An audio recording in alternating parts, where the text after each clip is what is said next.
नमस्कार बंधुरा आमी पायल तो तुम्हारे संगे चले एसेছি আর একটা নতুন রেসিপি শেয়ার করতে। তো আজকে আমি করব अंडा কারি। তো अंडा কারি করার জন্য এখানে নিয়েছি আলু আর ডিম। তো এগুলো আমি এখন সিদ্ধ করতে বসিয়ে দেব। এখানে প্রেসার কুকারে আমি সিদ্ধ করে নেব, তার জন্য প্রেসার কুকার জল নিয়ে চলে এসেছি। তো এর মধ্যে দিয়ে দিচ্ছি একে একে সব আলুগুলো।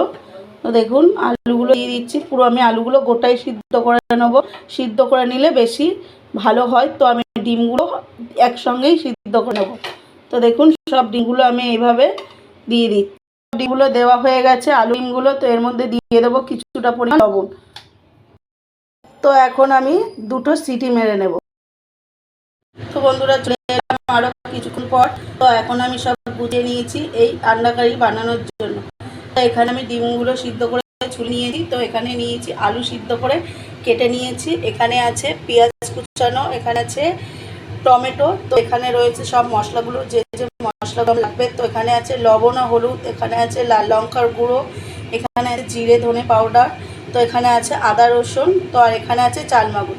তো আজকে আমি কিভাবে বানাই তো তোমাদের সঙ্গে আমি শেয়ার করব। তো দেখতে থাকো তোমরা। আমি একটা কড়াই বসিয়ে দিয়েছি। তো কড়াইটা গরম হয়ে গেছে, এখন দিয়ে দেবো সর্ষের তেল। তো আমি এখানে কিছুটা পরিমাণ সর্ষের তেল দিয়ে দিয়েছি। এখন এর মধ্যে দিয়ে দেবো আমি একটু পরিমাণ হলুদ গুঁড়ো আর দিয়ে দেবো একটু লবণ। তো আমি আগে ডিমগুলো ভেজে নেব। তো এখানে দিয়ে দিলাম লবণ। তো আমি একে একে সব ডিমগুলো দিয়ে দিচ্ছি। দেখুন, তো তাহলে আলাদা করে ডিমগুলো অন্য জায়গায় মাখাতে হবে না। তো তার জন্য এইভাবে আমি সব ডিমগুলো ভেজে নেব। এইভাবে সব ডিমগুলো আমি একটু লাল লাল করে ভেজে দেব। দেখুন আমি এইভাবেই রান্নাগুলো করি। তো তোমাদের সঙ্গে মনে করলাম যে আজকে ডিম আন্ডা কারিটা শেয়ার করি। তো আজকে বানাচ্ছি। তো ডিমগুলো কিছুক্ষণ ধরে ভেজে নিই। এখানে আমার ডিমগুলো ভাজা হয়ে গেছে। তো এখন তুলে নিচ্ছি। তো খুব বেশি লাল করিনি আমি। তো এখন সব ডিমগুলো আস্তে আস্তে একটা বাটির মধ্যে আমি তুলে নিচ্ছি। তো দেখুন এভাবে সব ডিমগুলো আমি তুলে নিচ্ছি। তো এর মধ্যে দিয়ে দেবো এখন আমি ফোড়নে জিরে। তো এখানে আমি সাদা জিরে একটু দিয়ে দিচ্ছি। তো এর মধ্যে দিয়ে দেবো একটু কালো জিরে।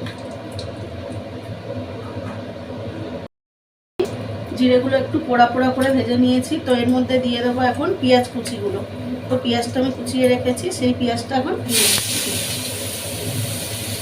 দেখুন পেঁয়াজগুলো দিয়ে দিচ্ছি। এর মধ্যে টমেটোটাও দিয়ে দেবো। তো একটু নাড়িয়ে চাড়িয়ে নিই। তো এখন দিয়ে দেবো এখানে টমেটো। তো ভালোভাবে এটা নাড়াচাড়া দিয়ে দেবো।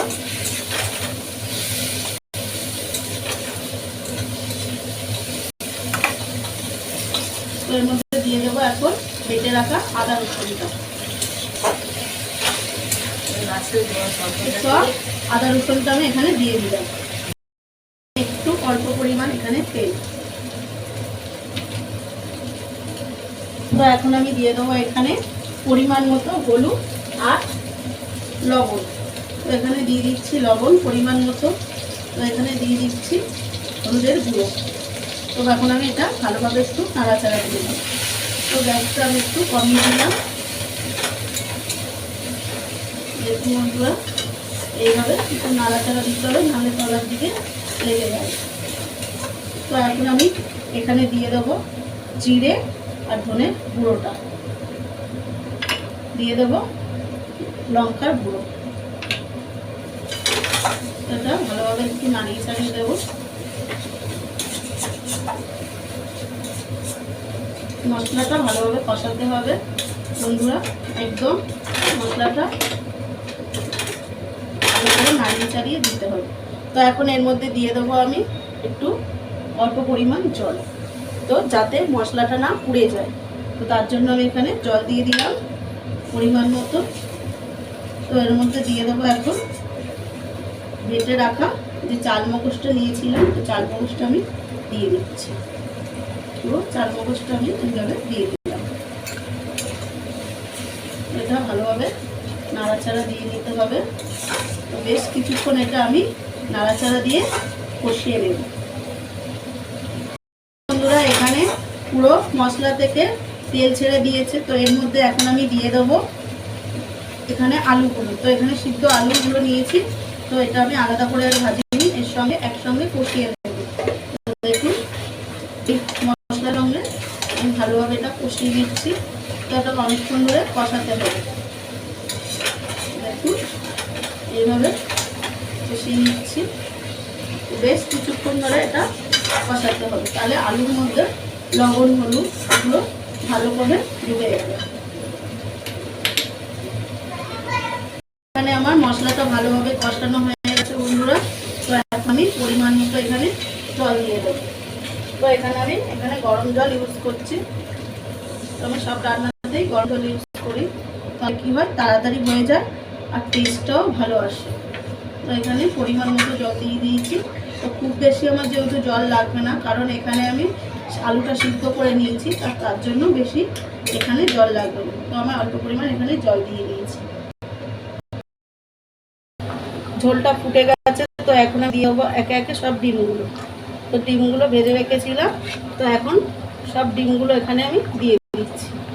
দেখুন, তো আরও কিছুক্ষণ ধরে আমি ফুটিয়ে নেব। ডিমগুলো দেওয়া হয়ে গেছে, তো আর একটু ফুটিয়ে নেব। এখানে দেখুন অনেকটাই ঝোল কমে গেছে। তো এখন আমি দিয়ে দিচ্ছি এখানে গরম মশলা।